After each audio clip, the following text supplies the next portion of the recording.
Munosabatlarda doim men sevaman, sen sevasan degan gaplar bo'lavermaydi derdi yigit. Qiz esa doim shunday bo'lishini istardi.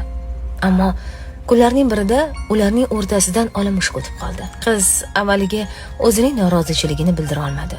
Ammo o'sha kunning o'zidayoq ichidagilarini aytmasa, hamma negativlar yig'ilib portlashini his qildi. Va qo'ng'iroq qilib nima yoqmaganini hammasini aytib oldi. Yigit ham aybini tan oldi, ammo qizning e'tiroziga tuzuk javob qaytara olmadi. Yigit kechasi bilan siqilib unga yozib chiqdi. Men bilan gaplash, uxlay olmayapman.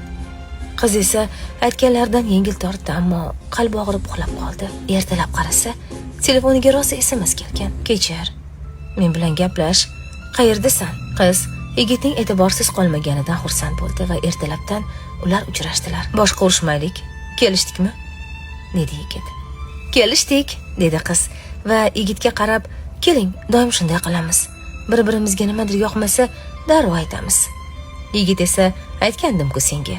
Doim men sevaman, sen sevasan bo'lavermaydi deb. Shunaqa qilib bir-birimizni bilib olamiz va munosabatlarimiz yanada mustahkamlanadi. Agar oilada ham tushunmovchiliklar sodir bo'lishini istamasangiz, nimadir yoqmasa, hamma negativlar ichingizda yig'ilib portlashini kutib o'tirmasdan, katta odamlardek o'tirib gaplashib oling.